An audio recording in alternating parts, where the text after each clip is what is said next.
இந்த காணொலியை தொடர்ந்து பார்க்கிறதுக்கு முன்னாடி மறக்காம தமிழ் ஜனம் சேனலை சப்ஸ்கிரைப் பண்ணிடுங்க. அயர்லாந்து தலைநகர் டப்ளினில் உள்ளது டல்லாட் என்ற பகுதி.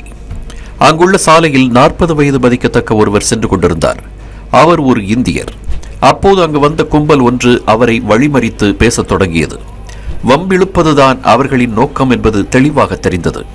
சம்பந்தமே இல்லாத கேள்விகளை கேட்ட அந்த கும்பல் ஒரு கட்டத்தில் அந்த இந்தியரை தாக்கத் தொடங்கியது.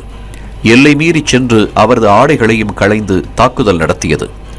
இதனை கண்ட பொதுமக்கள் உடனே ஓடிச் சென்று அந்த கும்பலை தடுத்து நிறுத்தினர்.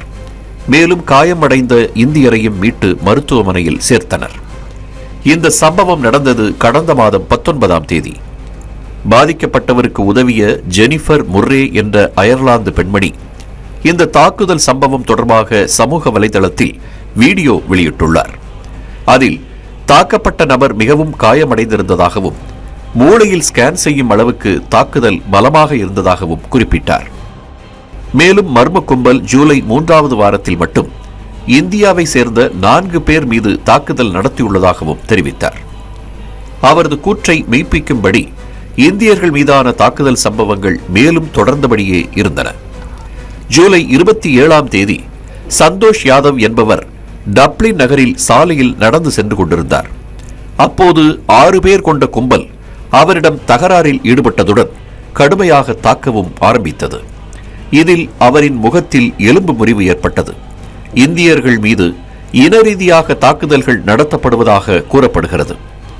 இத்தகைய அடுத்தடுத்த தாக்குதல் சம்பவங்கள் அயர்லாந்தில் வாழும் இந்தியர்களிடையே அதிர்ச்சியையும் அச்சத்தையும் ஏற்படுத்தியிருக்கிறது.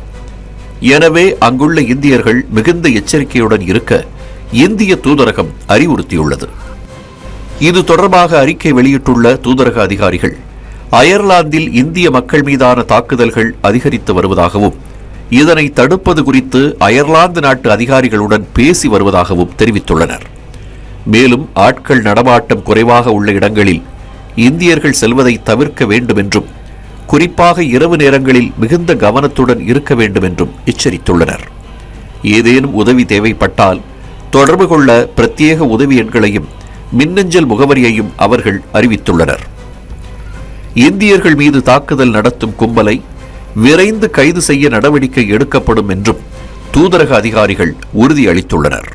மேலும் இது போன்ற பல்வேறு சுவாரஸ்யமான தகவல்களை தெரிஞ்சுக்கிறதுக்கும் தமிழ் ஜனம் சேனலை மறக்காம சப்ஸ்கிரைப் பண்ணிக்கோங்க.